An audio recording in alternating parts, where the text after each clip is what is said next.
بسم اللہ الرحمن الرحیم۔ السلام علیکم ناظرین، آج کی اس ویڈیو میں ہم حکمت و صبر کا عجیب واقعہ آپ کے لیے پیش کرتے ہیں، تو ویڈیو میں ہمارے ساتھ اینڈ تک لازمی بنے رہیے گا۔ دوستو، ایک بادشاہ محل کی چھت پر ٹہلنے چلا گیا۔ ٹہلتے ٹہلتے اس کی نظر محل کے نزدیک گھر کی چھت پر پڑی، جس پر ایک بہت خوبصورت عورت کپڑے سکھا رہی تھی۔ بادشاہ نے اپنی ایک باندی کو بلا کر پوچھا، کس کی بیوی ہے یہ؟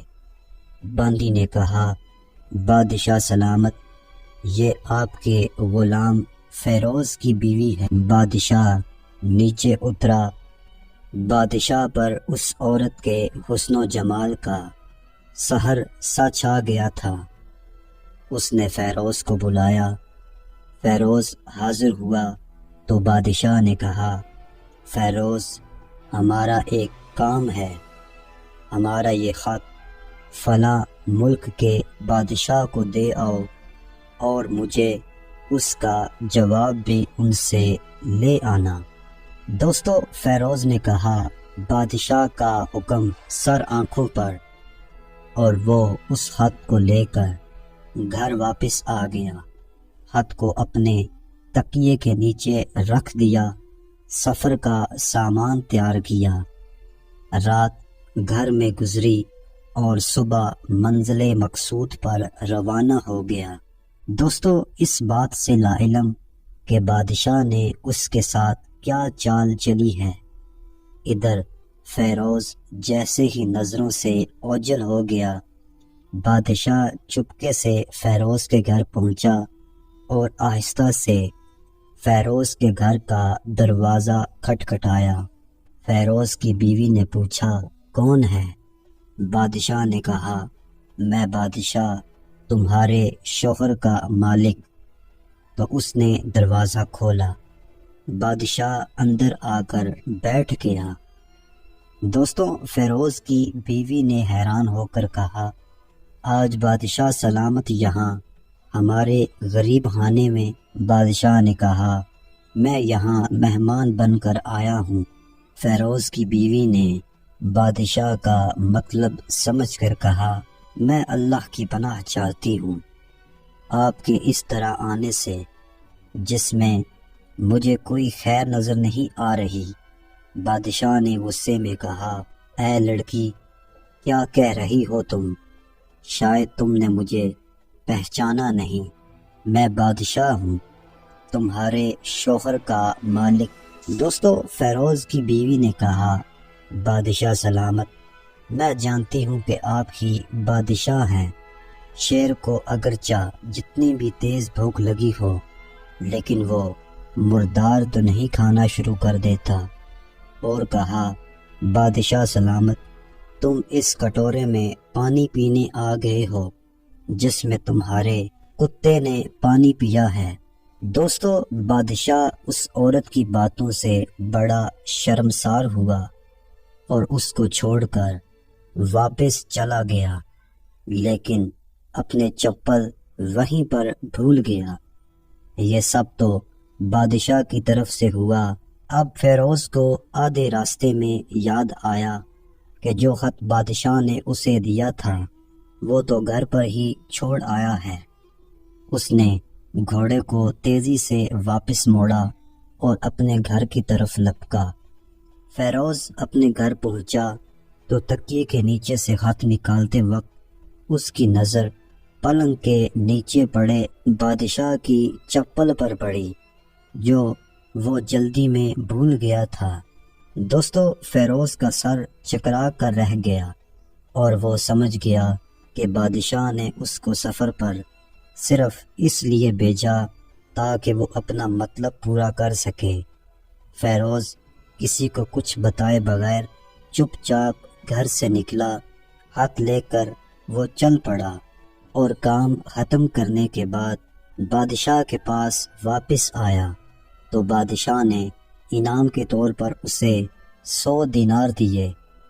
دوستو فیروز دینار لے کر بازار گیا اور عورتوں کے استعمال کے قیمتی کپڑے اور کچھ تحائف بھی خریدے۔ گھر پہنچ کر بیوی کو سلام کیا اور کہا چلو تمہارے میکے چلتے ہیں۔ بیوی نے پوچھا یہ کیا ہے؟ فیروز نے کہا بادشاہ نے انعام دیا ہے اور میں چاہتا ہوں کہ یہ پہن کر اپنے گھر والوں کو بھی دکھاؤ۔ دوستو اس نے کہا جیسے آپ چاہیں۔ بیوی تیار ہوئی اور اپنے والدین کے گھر اپنے شوہر کے ساتھ روانہ ہوئی۔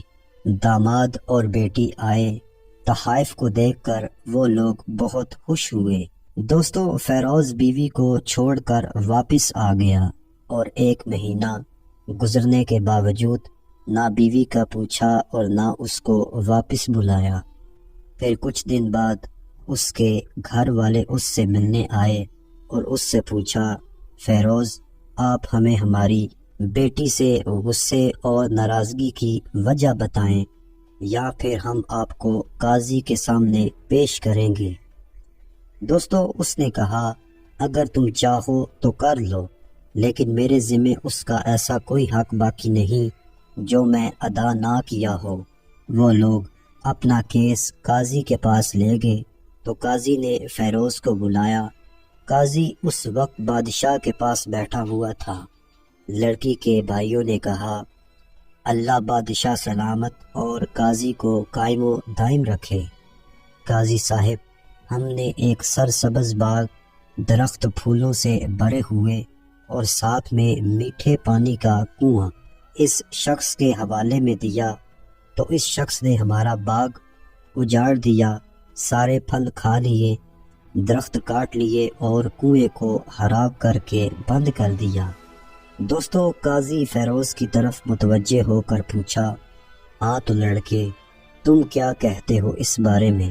فیروز نے کہا قاضی صاحب جو باغ مجھے دیا گیا تھا وہ اس سے بہتر حالت میں نے انہیں واپس کیا ہے۔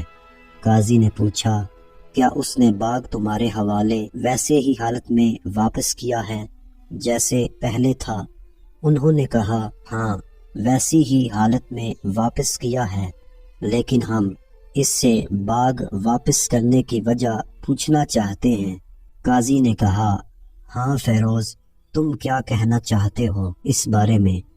فیروز نے کہا قاضی صاحب میں باغ کسی بغض یا نفرت کی وجہ سے نہیں چھوڑا، بلکہ اس لیے چھوڑا ہے کہ ایک دن میں باغ میں آیا تو اس میں نے شیر کے پنجوں کے نشان دیکھے تو مجھے خوف ہوا کہ شیر مجھے کھا جائے گا، اس لیے شیر کے احترام کی وجہ سے میں نے باغ میں جانا بند کر دیا۔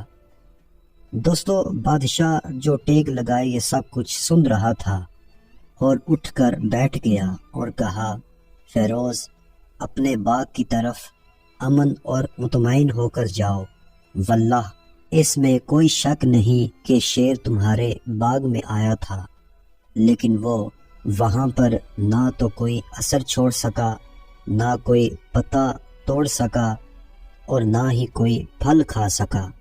وہ وہاں پر تھوڑی دیر رہا اور مایوس ہو کر لوٹ گیا، اور خدا کی قسم میں نے کبھی تمہارے جیسے باغ کے گرد لگی مضبوط دیواریں نہیں دیکھی۔ دوستو تو فیروز اپنے گھر لوٹ آیا اور اپنی بیوی کو واپس لے لیا۔ نہ قاضی کو پتہ چلا اور نہ ہی کسی اور کو کہ ماجرا کیا تھا۔ دوستو کیا ہو بہتر ہے اپنے اہل و عیال کے راز کو چھپانا تاکہ لوگوں کو پتہ نہ چلے، اپنے گھروں کے بید کسی پر ظاہر نہ ہونے دو۔ اللہ آپ لوگوں کی اوقات خوشیوں سے بھر دے، آپ کے اہل و عیال کو اور آپ کے مال کو اپنے حفظ و ایمان میں رکھے، آمین۔ امید کرتا ہوں دوستوں آپ کو ہماری یہ آج کی ویڈیو اچھی لگی ہوگی۔ ویڈیو اچھی لگی ہو تو اس ویڈیو کو لائک کیجئے، اور اگر آپ ہمارے اس چینل پر نئے ہیں تو برائے مہربانی ہمارے اس چینل کو لازمی سے سبسکرائب کریں۔ تو ملتے ہیں اگلی ویڈیو میں، تب تک کے لیے اللہ حافظ۔